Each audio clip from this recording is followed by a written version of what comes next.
Bismillahirrahmanirrahim. Assalamualaikum warahmatullahi wabarakatuh. Innal hamdalillah nahmaduhu wa nasta'inuhu wa nastaghfiruh wa na'udzu billahi min syururi anfusina wa min sayyiati a'malina. May yahdihillahu fala mudhillalah wa may yudlil fala hadiyalah.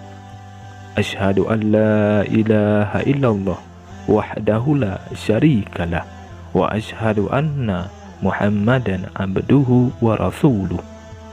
Allahumma salli ala sayyidina Muhammad wa ala ali sayyidina Muhammad. Syukur alhamdulillah kita dapat berjumpa kembali di channel ini. Harapan dan doa saya, semoga saudaraku semua yang menonton video ini selalu diberikan kesehatan, dilapangkan rezekinya, diampuni dosanya, dan dipanjangkan umurnya. Amin. Amin. Ya Rabbal Alamin. Setiap wanita muslim tentunya sangat menginginkan kebahagiaan tidak hanya di dunia, namun juga di akhirat kelak. Satu-satunya jalan untuk mendapatkan kebahagiaan ini adalah dengan selalu mentaati semua perintah Allah Subhanahu wa Ta'ala sekaligus menjauhi larangannya. Akan tetapi, realitanya banyak wanita yang secara tidak sadar ataupun dilakukan dengan sengaja.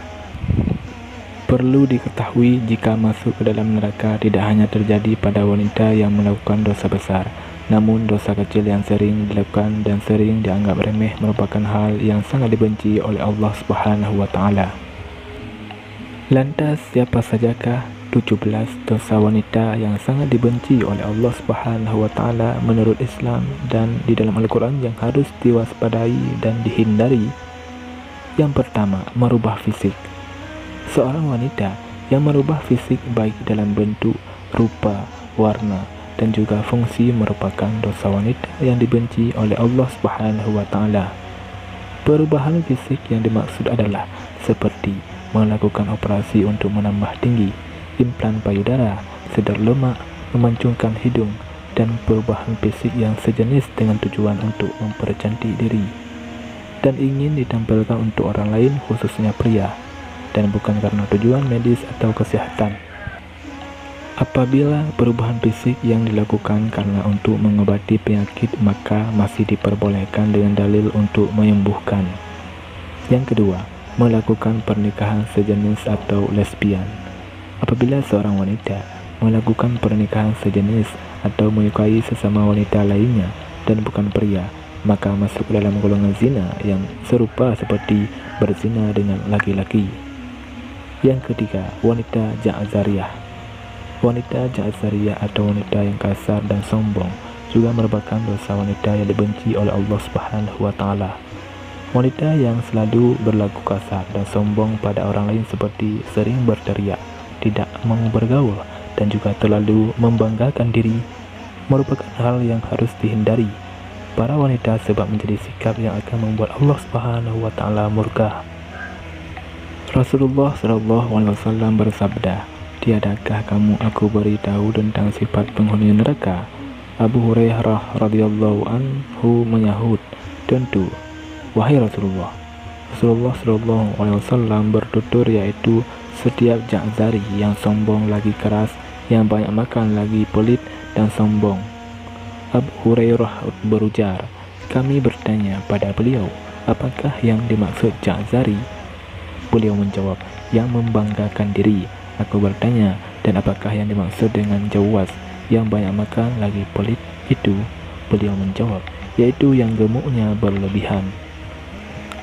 Abu Hurairah radhiyallahu anhu berkata, jika Rasulullah SAW telah bersabda, sesungguhnya Allah membenci setiap orang ja'zari, sifat sombong dalam Islam lagi kasar, jawaz yang banyak makan dan pelit, sakap yang suka teriakan di pasar, yang tidur seperti bangkai, dan yang laksana keledai pada siang hari.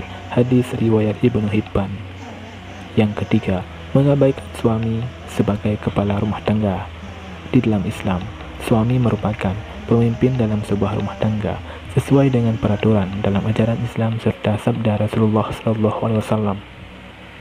Rasulullah SAW memberikan gambaran jika saat suami memberi perintah untuk sebuah pekerjaan seperti memindahkan Bukit Merah menuju Bukit Putih ataupun sebaliknya, maka istri tidak memiliki pilihan kecuali melaksanakan perintah yang diberikan suaminya tersebut. Yang keempat, berpakaian namun telanjang.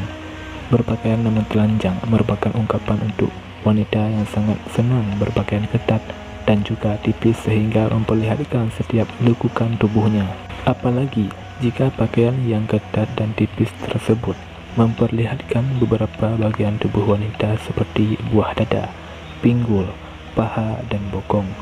Namun keharaman ini tidak berlaku jika dikenakan di depan suami yang sah. Yang kelima, syirik. Dosa yang identik dengan wanita dan dibenci oleh Allah Subhanahu wa Ta'ala berikutnya adalah syirik. Syirik merupakan perbuatan menyamakan atau menyekutukan Allah Subhanahu wa Ta'ala dengan selainnya, baik dilakukan secara langsung ataupun tidak langsung, secara nyata atau secara terselubung. Syirik sendiri terbagi menjadi dua jenis, yakni syirik besar serta syirik kecil.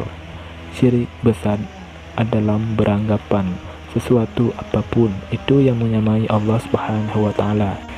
Sedangkan syirik kecil merupakan hasrat atau keinginan untuk memperoleh pujian dari manusia lain dalam urusan ibadah, atau lebih dikenal dengan pamer atau riya dalam Islam. Yang keenam, jawazah.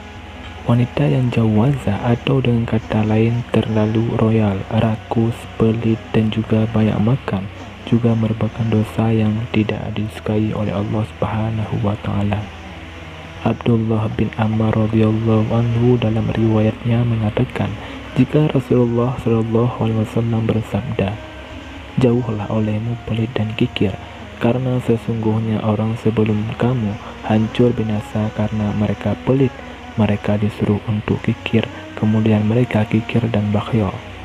Mereka disuruh memutuskan hubungan silaturahim, lalu mereka pun melakukannya, dan mereka disuruh berbuat dosa durhaka, lalu mereka durhaka berbuat dosa." Hadis riwayat Ahmad. Yang ketujuh, banyak bicara dan pembual. Jabir bin Abdullah radhiyallahu anhu berkata, jika Rasulullah SAW bersabda, "Sesungguhnya orang yang paling aku benci dan yang paling jauh majelisnya dari aku pada hari kiamat adalah sarsarun, orang yang banyak omong, mutasyaddiqun, yang membual dan bicara seenaknya, dan mutafaihikun, para sahabat menukas." Wahai Rasulullah, kami telah mengetahui siapa itu sarsarun dan mutasyaddiqun, tapi mutafaihikun kami tidak mengetahui siapakah mereka. Rasulullah SAW menjawab, mereka adalah orang yang sombong, angkuh. Hadis riwayat Ahmad, Ibnu Hibban, dan Abu Nuaim. Bila ada sifat tersebut dalam diri Anda, bertaubatlah semoga kita terhindar dari sifat itu. Yang kedelapan, menolak hubungan suami istri. Allah Subhanahu wa Ta'ala sudah mengatur umatnya agar hidup secara berpasangan lalu mendapatkan keturunan. Pasangan pria dan juga wanita yang sudah terikat di dalam pernikahan yang sah sesuai dengan syariat Islam, maka sudah halal untuk melakukan hubungan suami istri guna memperoleh keturunan untuk melengkapi keluarga mereka. Apabila istri menolak saat suami meminta untuk bergaul, maka ini sama saja wanita atau istri tersebut sudah membuka pintu laknat dari Allah Subhanahu wa Ta'ala untuk dirinya. Sebab ini merupakan kewajiban wanita dalam Islam, kecuali di saat wanita sedang sakit atau sedang haid, maka diwajibkan wanita untuk menolak. Yang kesembilan, bertingkah seperti orang salihah atau munafik. Saat ini seringkali kita melihat para wanita yang terlihat berlagak salihah, berlagak muslimah, dan juga munafik, akan tetapi di balik itu semua merupakan wanita yang kejam, bahkan juga berlaku kejam pada orang terdekatnya. Yang ke-10, menghina sahabat Nabi dan keluarga Nabi.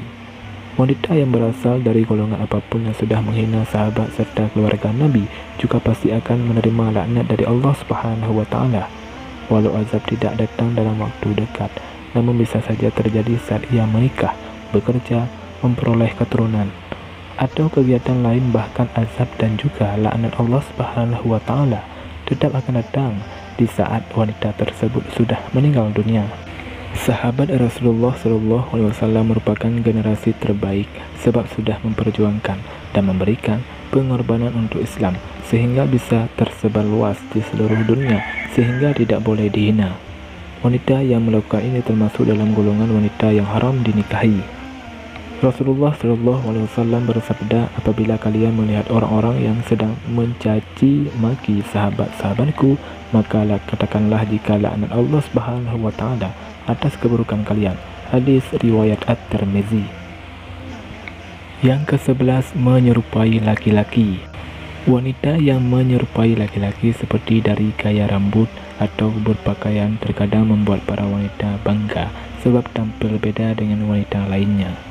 Dengan berpenampilan seperti laki-laki, wanita tersebut tidak sadar jika dirinya sudah menumpuk dosa karena menyerupai laki-laki dan juga dosa membuka aurat. Wanita ini akan menerima pembalasan di hari akhir sebab tidak memenuhi perintah Rabbnya dan sudah sepantasnya laknat dari Allah Subhanahu wa Ta'ala dijatuhkan pada wanita yang menyerupai laki-laki tersebut. Rasulullah SAW bersabda, Allah melaknat laki-laki yang menyerupai wanita dan juga wanita yang menyerupai laki-laki. Hadis riwayat Ahmad. Yang ke-12, bertatu atau mentatu. Melakukan tatu adalah perbuatan yang merusak tubuh sebab pigmen warna yang ada pada tatu tersebut akan masuk ke dalam kulit dan cara pembuatannya juga sangat sakit sehingga hukum bertatu dalam Islam adalah haram. Jika dulu tatu identik dengan kaum penjahat, kini semakin meningkat dan dikatakan sebagai karya seni, gaya, dan juga gaul yang semakin diperlihatkan kaum liberal serta sekuler yang memegang prinsip kebebasan berekspresi sebagai lambang keberanian dan juga kecantikan. Inilah yang membuat tidak sedikit wanita zaman sekarang juga mentatu dirinya. Inilah yang membuat tidak sedikit wanita zaman sekarang juga mentatu dirinya. Rasulullah SAW bersabda, Allah melaknat wanita yang mentatu dan minta didatu. Hadis riwayat Bukhari. Allah Subhanahu wa Ta'ala memandang jika tatu bukanlah sebuah karya seni, namun sebuah dosa yang akan membuat seseorang mendapatkan laknat dari Allah Subhanahu wa Ta'ala, dan tidak hanya berlaku untuk wanita yang ditatu, namun juga untuk wanita yang mentatu. Yang ke-13, menghilangkan bulu wajah. Bulu pada wajah seperti alis seringkali dihilangkan wanita hanya untuk kecantikan saja dan tidak memperdulikan dosa yang akan dihadapi. Wanita rela untuk menjalankan operasi, laser, dan sejenisnya hanya untuk menghilangkan bulu di wajah tersebut dan memegang prinsip jika agar terlihat sakit, maka harus menanggung rasa sakit, dan ini bukanlah cara mempercantik diri menurut Islam. Ini mengartikan jika alis yang sudah diciptakan oleh Allah Subhanahu wa Ta'ala tidaklah cantik sehingga harus disempurnakan kembali, dan akhirnya melakukan segala cara meskipun menyakitkan. Allah Subhanahu wa Ta'ala akan menjatuhkan laknat sebagai ganjaran untuk wanita tersebut. Yang ke-14, menyambung rambut. Hanya karena alasan untuk kecantikan, wanita sekarang ini juga banyak yang menyambung rambut mereka, baik itu dengan rambut asli atau rambut tiruan yang serupa dengan rambut miliknya ataupun berbeda, dan hukum menyambung rambut adalah haram. Sedangkan menyambung tersebut dilakukan hanya untuk memperoleh kecantikan dan membuat wanita tidak ingin mengenakan jilbab sebab ingin memperlihatkan keindahan rambutnya tersebut, sehingga dosa semakin bertambah, yakni dosa membuka aurat. Yang ke-15, melakukan suap dan menerima suap. Urusan suap menyuap tidak hanya dilakukan pria namun juga wanita, dan laknat yang akan didapat wanita tersebut juga serupa dengan yang diterima pria. Rasulullah SAW bersabda, Allah melaknat orang yang menyuap dan menerima suap dalam hukum dan juga pengadilan. Hadis riwayat Ahmad. Yang ke-16, pergi tanpa izin suami. Dosa berikutnya yang dekat dengan wanita adalah bepergian tanpa meminta izin dari suami, sebab Islam memandang wanita yang melakukan perjalanan meskipun dengan tujuan baik, namun tidak diizinkan suami walau yang dilakukan adalah puasa sunnah sekalipun merupakan hal yang berdosa sehingga akan menerima hukum istri melawan suami menurut Islam. Yang ke-17, berkawalat dan tidak menolak jamahan. Berkawalat atau bersunyi dengan lelaki yang bukan mahram di tempat sepi merupakan dosa wanita yang dibenci oleh Allah Subhanahu wa taala, namun banyak dilakukan wanita saat ini. Rasulullah SAW juga bersabda, jika seorang istri yang membiarkan dirinya dijamah lelaki lain, maka boleh diceraikan, yang menunjukkan jika perbuatan tersebut adalah dosa besar dalam Islam. Demikianlah 17 dosa wanita yang paling dibenci oleh Allah Subhanahu wa taala. Semoga video ini bermanfaat dan menjadi motivasi untuk kita semua agar senantiasa menghindari dan menjauhi 17 dosa tersebut. Wallahu a'lam bishawab. Assalamualaikum warahmatullahi wabarakatuh.